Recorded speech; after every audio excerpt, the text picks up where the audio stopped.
राधे राधे। प्रणाम सभी को। वसुदेव सुतं देवं कंसचाणूरमर्दनं देवकी परमानंदम कृष्णं वंदे जगद्गुरुं। श्री कृष्णं वंदे जगद्गुरुं। कल के वीडियो में श्लोक संख्या 13 तक की चर्चा हुई थी। अब आगे 14वें श्लोक से। जिसके पास योग का बल होता है और जिसका प्राणों पर अधिकार होता है, उसको तो निर्गुण निराकार की प्राप्ति हो जाती है, परंतु दीर्घकालीन अभ्यास साध्य होने से यह बात सबके लिए कठिन पड़ती है। इसलिए भगवान आगे के श्लोक में अपनी अर्थात सगुण साकार की सुगमता पूर्वक प्राप्ति की बात कहते हैं। अनन्य चेता सततम यो माम स्मृति नित्य स तस्याहं सुलभ पार्थ नित्य युक्तस्य योगिनः। हे पृथानंदन, अनन्य चित्त वाला जो मनुष्य मेरा नित्य निरंतर स्मरण करता है, उस नित्य निरंतर मुझ में लगे योगी के लिए मैं सुलभ हूँ, अर्थात उसको सुलभता से प्राप्त हो जाता हूँ। व्याख्या। 7वें अध्याय के 30वें श्लोक में जो सगुण साकार परमात्मा का वर्णन हुआ था, उसी को यहाँ 14वें, 15वें और 16वें श्लोक में विस्तार से कहा गया है। अनन्य चेता, जिसका चित्त भगवान को छोड़कर किसी भी भोग भूमि में, किसी भी ऐश्वर्य में किंचन मात्र भी नहीं जाता, जिसके अंतःकरण में भगवान के सिवाय अन्य किसी का कोई आश्रय नहीं है, महत्व नहीं है, वह पुरुष अनन्य चित्त वाला है। जैसे पतिव्रता स्त्री का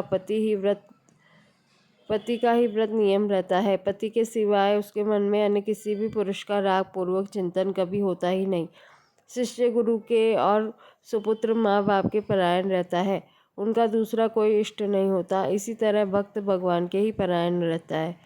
यहाँ अनन्य चेता पद सगुण उपासना करने वाले का वाचक है। सगुण उपासना में विष्णु, राम, कृष्ण, शिव, शक्ति से गणेश, सूर्य आदि जो भगवान के स्वरूप है, उनमें से जो जिस स्वरूप की उपासना करता है, उसी स्वरूप का चिंतन हो, परंतु दूसरे स्वरूपों को अपने इष्ट से अलग न माने और अपने आप को भी अपने इष्ट के सिवाय और किसी का न माने, तो उसका अन्य की तरफ मन नहीं जाता। तात्पर्य यह हुआ कि मैं केवल भगवान का हूँ और भगवान ही मेरे हैं, मेरा और कोई नहीं है तथा मैं और किसी का नहीं हूँ।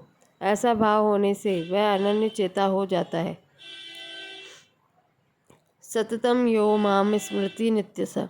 सततम का अर्थ होता है निरंतर, अर्थात जब से नींद खुले तब से लेकर गाढ़ नींद आने तक जो मेरा स्मरण करता है। और नित्य से का अर्थ होता है सदा, अर्थात इस बात को जिस दिन से पकड़ा उस दिन से लेकर मृत्यु तक जो मेरा स्मरण करता है। तस्याहं सुलभ पार्थ नित्य युक्त से योगिना। ऐसे नित्य युक्त योगी के लिए मैं सुलभ हूँ। यहाँ नित्य युक्त पद चित्त के द्वारा निरंतर चिंतन करने वाले का वाचक नहीं है, प्रत्युत श्रद्धा प्रेम पूर्वक निष्काम भाव से खुद भगवान में लगने वाले का वाचक है। जैसे कोई ब्राह्मण अपने ब्राह्मण पने में स्थित रहता है कि मैं ब्राह्मण हूँ, क्षत्रिय, वैश्य आदि नहीं हूँ, वह अपने ब्राह्मण पने को याद करे या न करे, पर उसमें ब्राह्मण पने में कोई फर्क नहीं पड़ता। ऐसे ही मैं भगवान का हूँ और भगवान मेरे हैं, इस नित्य संबंध में दृढ़ रहने वाला ही नित्य युक्त है। ऐसे नित्य युक्त योगी को भगवान सुगमता से मिल जाते हैं। भगवान के सिवाय शरीर, इंद्रियां, प्राण, मन, बुद्धि अपने नहीं है, केवल भगवान ही अपने हैं। ऐसा दृढ़ता से मानने पर भगवान सुलभ हो जाते हैं, परंतु शरीर आदि को अपना मानते रहने से भगवान सुलभ नहीं होते। भगवान के साथ अपनी भिन्नता तथा संसार के साथ अपनी एकता कभी नहीं हुई, होगी नहीं और हो सकती भी नहीं। इस रीति से मनुष्य की भगवान के साथ स्वतः स्वाभाविक अभिन्नता है और संसार के साथ स्वतः स्वाभाविक भिन्नता है, परंतु भूल के कारण मनुष्य अपने को भगवान से और भगवान को अपने से अलग मान लेता है तथा अपने को शरीर का तथा शरीर को अपना मान लेता है। इस विपरीत धारणा के कारण ही यह मनुष्य जन्म मरण के चक्र में फंसता रहता है। जब यह विपरीत धारणा सर्वथा मिट जाती है, तब भगवान स्वतः सुलभ हो जाते हैं। 8वें से 13वें श्लोक तक सगुण निराकार और निर्गुण निराकार का स्मरण बताया गया है। इन दोनों स्मरणों में प्राणायाम की मुख्यता रहती है, जिसको सिद्ध करना कठिन है। अंतकाल जैसी विकट अवस्था में भी प्राणायाम के बल से प्राणों को भ्रुवों के मध्य में स्थापित कर सके अथवा मूर्धा दशम द्वार में लगा सके, ऐसा प्राणों पर अधिकार रहने की आवश्यकता है। परंतु भगवान के स्मरण में यह कठिनता नहीं है, क्योंकि यहाँ प्राणों का ख्याल नहीं है। यहाँ तो भगवान के साथ साधक का स्वयं का अनादिकाल से स्वतः सिद्ध संबंध है। इस संबंध में इंद्रियां, मन, बुद्धि, प्राण आदि की भी जरूरत नहीं है। अतः इसमें अंतकाल में प्राण आदि को लगाने की जरूरत नहीं है। जैसे किसी वस्तु का बीमा होने पर वस्तु के बिगड़ने, टूटने, फूटने की चिंता नहीं रहती, ऐसे ही शरीर, इंद्रियां, मन, बुद्धि सहित अपने आप को भगवान के समर्पित कर देने पर साधक को अपनी गति के विषय में कभी किंचन मात्र भी चिंता नहीं होती, कारण कि यह साधन क्रियाजन्य अथवा अभ्यासजन्य नहीं है। इसमें तो वास्तविक संबंध की जागृति है। अतः इसमें कठिनता का नामो निशान नहीं है। इसी से भगवान ने अपने आप को सुलभ बताया है। परिशिष्ट भाव। अनन्य चेतः। भक्त की दृष्टि में एक परमात्मा के सिवाय अन्य की सत्ता न होने से उसका मन अन्य जगह कैसे जाएगा, क्यों जाएगा, कहाँ जाएगा, इसलिए वह स्वतः अनन्य चित्त वाला हो जाता है। सततम यो माम स्मृति नित्य स। एक करना होता है और एक होना होता है। जो करते हैं वह क्रिया है और जो अपने आप होता है वह स्मरण है। जैसे गीता के अंत में अर्जुन ने कहा स्मृति लब्धा, तो वह स्मृति क्रिया नहीं है, प्रत्युत भगवान के साथ अपने नित्य संबंध की स्वतः होने वाली स्मृति है।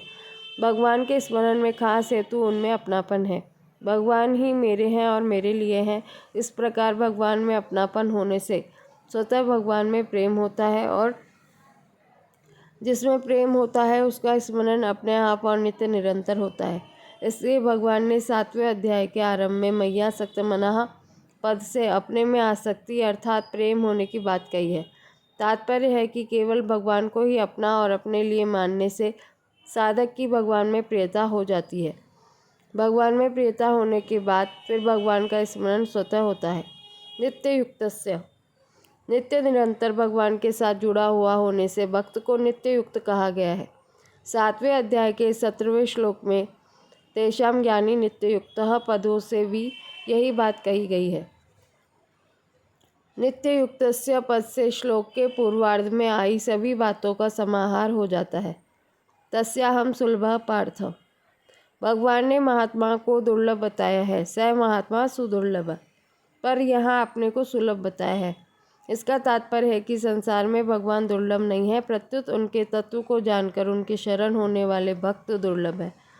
कारण कि भगवान को ढूंढे तो वे सब जगह मिल जाएंगे, पर भगवान का प्यारा भक्त कहीं कहीं ही मिलेगा। हरि दुर्लभ नहीं जगत में, हरिजन दुर्लभ होय। हरि हेरा सब जग मिले, हरिजन कहीं एक होय। भगवान कृपा करके जो मनुष्य शरीर देते हैं, उस शरीर से जीव अनेक योनियों में तथा नरकों में भी जा सकता है, परंतु भक्त कृपा करके भगवान की ही प्राप्ति कराता है। हरि से तू जन हेत कर, कर हरिजन से हेत। हरि रीजे जग देत है, हरिजन हरि ही देत। वास्तव में जो नित्य प्राप्त है उसमें सुलभता दुर्लभता कहना बनता ही नहीं, परंतु लोगों ने उसको दुर्लभ कठिन मान रखा है। इस वृत्ति को हटाने के लिए भगवान ने अपने को सुलभ बताया है। जिसकी खुद की सत्ता है ही नहीं, उस पर असत को सत्ता और महत्ता देने से तथा उसके साथ संबंध जोड़ने से ही नित्य प्राप्त परमात्मा दुर्लभ हो रहे हैं। असत को सत्ता और महत्ता न दे तो परमात्मा की प्राप्ति स्वतः सिद्ध है। असत है और वह अपना तथा अपने लिए है, ऐसा मानना ही असत को सत्ता और महत्ता देकर उसके साथ संबंध जोड़ना है। अब 2 श्लोकों में भगवान अपनी प्राप्ति का महात्म्य बताते हैं। मामुपेत्य पुनर्जन्म दुःखालयम शाश्वतम नाप्नुवन्ति महात्मा न संसिद्धिं परमां गता। महात्मा लोग मुझे प्राप्त करके दुःखालय अर्थात दुखों के घर और अशाश्वत अर्थात निरंतर बदलने वाले पुनर्जन्म को प्राप्त नहीं होते, क्योंकि वे परम सिद्धि को प्राप्त हो गए हैं, अर्थात उनको परम प्रेम की प्राप्ति हो गई है। व्याख्या। मामुपेत्य पुनर्जन्म संसिद्धिम परमाम गता। मामुपेत्य का तात्पर्य है कि भगवान के दर्शन कर ले, भगवान को तत्व से जान ले अथवा भगवान में प्रविष्ट हो जाए तो फिर पुनर्जन्म नहीं होता। पुनर्जन्म का अर्थ है फिर शरीर धारण करना। वह शरीर चाहे मनुष्य का हो, चाहे पशु पक्षी आदि किसी प्राणी का हो, पर उसे धारण करने में दुख ही दुख है। इसलिए पुनर्जन्म को दुखालय अर्थात दुखों का घर कहा गया है। मरने के बाद यह प्राणी अपने कर्मों के अनुसार जिस योनि में जन्म लेता है, वहाँ जन्म काल में जेल से बाहर आते समय उसको वैसा कष्ट होता है जैसा कष्ट मनुष्य के शरीर की चमड़ी उतारते समय होता है। परंतु उस समय वह अपना कष्ट दुख किसी को बता नहीं सकता, क्योंकि वह उस अवस्था में महान असमर्थ होता है। जन्म के बाद बालक सर्वथा परतंत्र होता है। कोई भी कष्ट होने पर वह रोता रहता है, पर बता नहीं सकता। थोड़ा बड़ा होने पर उसको खाने पीने की चीज़ें, खिलौने आदि की इच्छा होती है और उनकी पूर्ति न होने पर बड़ा दुख होता है। पढ़ाई के समय शासन में रहना पड़ता है, रातों जागकर अभ्यास करना पड़ता है तो कष्ट होता है। विद्या भूल जाती है तथा पूछने पर उत्तर नहीं आता तो दुख होता है।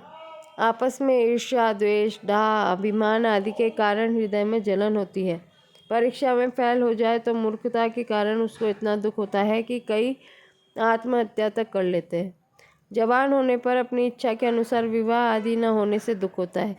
विवाह हो जाता है तो पत्नी अथवा पति अनुकूल न मिलने से दुख होता है।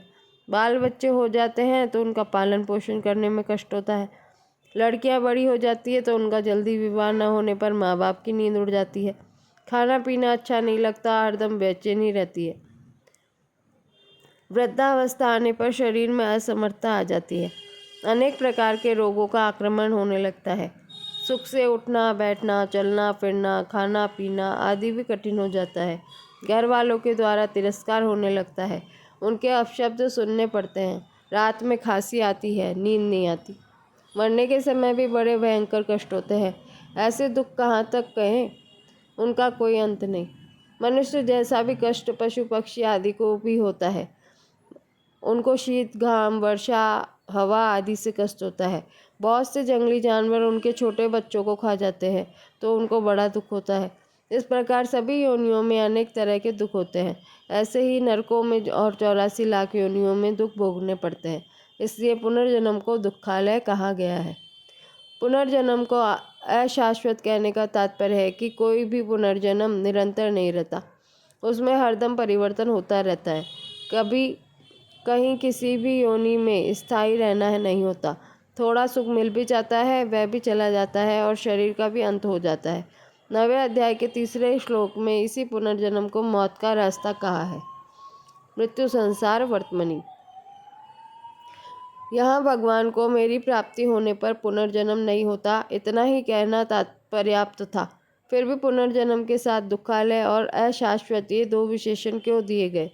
ये 2 विशेषण देने से यह एक भाव निकलता है कि जैसे भगवान भक्तजनों की रक्षा, दुष्टों का विनाश और धर्म की स्थापना करने के लिए पृथ्वी पर अवतार लेते हैं, ऐसे ही भगवान को प्राप्त हुए भक्त लोग भी साधु पुरुषों की रक्षा, दुष्टों की सेवा और धर्म का अच्छी तरह से पालन करने तथा करवाने के लिए कारक पुरुष के रूप में, संत रूप में इस पृथ्वी पर जन्म ले सकते हैं।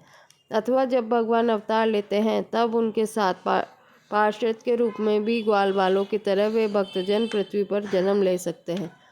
परंतु उन भक्तों का यह जन्म दुखालय और अशाश्वत नहीं होता, क्योंकि उनका जन्म कर्मजन्य नहीं होता, प्रत्युत भगवद इच्छा से होता है। जो आरंभ से ही भक्ति मार्ग पर चलते हैं उन साधकों को भी भगवान ने महात्मा कहा है। जो भगवत तत्व से अभिन्न हो जाते हैं उनको भी महात्मा कहा है, और जो वास्तविक प्रेम को प्राप्त हो जाते हैं उनको भी महात्मा कहा है। तात्पर्य है कि असत शरीर संसार के साथ संबंध होने से मनुष्य अल्पात्मा होते हैं, क्योंकि वे शरीर संसार के आश्रित होते हैं। अपने स्वरूप में स्थित होने पर वे आत्मा होते हैं, क्योंकि उनमें अणुरूप से अहम की गंध हो रहने की संभावना होती है। भगवान के साथ अभिन्नता होने पर वे महात्मा होते हैं, क्योंकि वे भगवान निष्ठ होते हैं, उनकी अपनी कोई स्वतंत्र स्थिति नहीं होती। भगवान ने गीता में कर्मयोग, ज्ञान योग आदि योगों में महात्मा शब्द का प्रयोग नहीं किया है। केवल भक्ति योग में ही भगवान ने महात्मा शब्द का प्रयोग किया है। इससे सिद्ध होता है कि गीता में भगवान भक्ति को ही सर्वोपरि मानते हैं। महात्माओं का पुनर्जन्म को प्राप्त न होने के कारण यह है कि वह परम सिद्धि को अर्थात परम प्रेम को प्राप्त हो गए हैं। संसिद्धिम परमाम गतः। जैसे लोभी व्यक्ति को जितना धन मिलता है उतना ही उसको थोड़ा मालूम देता है और उसकी धन की भूख उत्तरोत्तर बढ़ती ही जाती है, ऐसे ही अपने अंशी भगवान को पहचान लेने पर भक्त में प्रेम की भूख बढ़ती रहती है। उसको प्रतिक्षण वर्धमान असीम अगाध अनंत प्रेम की प्राप्ति हो जाती है। वह प्रेम भक्ति की अंतिम सिद्धि है। इसके समान दूसरी कोई सिद्धि है ही नहीं। विशेष बात, गीता का अध्ययन करने से ऐसा असर पड़ता है कि भगवान ने गीता में अपनी भक्ति की बहुत विशेषता से महिमा गाई है। भगवान ने भक्त को संपूर्ण योगियों में युक्तात्मा सर्वश्रेष्ठ कहा है और अपने आप को भक्त के लिए सुलभ बताया है। परंतु अपने आग्रह का त्याग करके कोई भी साधक केवल कर्मयोग, केवल ज्ञान योग या केवल भक्ति योग का अनुष्ठान करे तो अंत में वह एक ही तत्व को प्राप्त हो जाता है। इसका कारण यह है कि साधकों की दृष्टि में तो कर्मयोग, ज्ञान योग और भक्ति योग ये तीन भेद है, पर साध्य तत्व एक ही है। साध्य तत्व में भिन्नता नहीं है, परंतु इसमें एक बात विचार करने की है कि जिस दर्शन में ईश्वर भगवान परमात्मा सर्वोपरि है, ऐसी मान्यता नहीं है। उस दर्शन के अनुसार चलने वाले असत से सर्वथा संबंध विच्छेद करके मुक्त तो हो जाते हैं, पर अपने अंशी की स्वीकृति के बिना उनको परम प्रेम की प्राप्ति नहीं होती और परम प्रेम की प्राप्ति के बिना उनको प्रतिक्षण वर्धमान आनंद नहीं मिलता। उस प्रतिक्षण वर्धमान आनंद को, प्रेम को प्राप्त होना ही यहाँ परम सिद्धि को प्राप्त होना है। परिशिष्ट भाव। गीता के 7वें अध्याय में तो संसार को परमात्मा का स्वरूप कहा गया है, वासुदेव सर्वम, पर यहाँ उसको दुखालय अर्थात दुखों का घर कहा गया है, दुखालयम। इसका तात्पर्य है कि जो मनुष्य सांसारिक वस्तु, व्यक्ति और क्रिया से सुख लेता है उसके लिए तो संसार भयंकर दुख देने वाला है, पर जो वस्तु और क्रिया से व्यक्तियों की सेवा करता है उसके लिए संसार परमात्मा का स्वरूप है। सुख की आशा, कामना और भोग महान दुखों के कारण है। सुख भोगने वाला दुख से भी कभी बच सकता ही नहीं, यह अकाट्य नियम है। इसलिए वस्तु, व्यक्ति और क्रिया से सुख लेना ही नहीं है। जिस क्षण सुख बुद्धि का त्याग है उसी क्षण परमात्मा की प्राप्ति है। त्यागात् शांतिर अनंतरम। जीव उस समग्र परमात्मा का अंश है जिसके रोम रोम में करोड़ों ब्रह्मांड है, पर जीव फंस गया अपरा प्रकृति के तुच्छ से तुच्छ अंश एक शरीर में। इसलिए जहाँ कोरा आनंद ही आनंद है वहाँ जीव कोरा दुख ही दुख पा रहा है। जैसे गाय के थनों में जहाँ केवल दूध ही दूध है, वहाँ रहकर चींचड़ केवल खून ही खून पीता है। गोस्वामी तुलसीदास जी महाराज कहते हैं, आनंद सिंधु मध्य तव बासा, बिनु जाने कस मरसी पियासा। विनय पत्रिका में। इससे आगे के श्लोकों की चर्चा कल करेंगे। राधे राधे।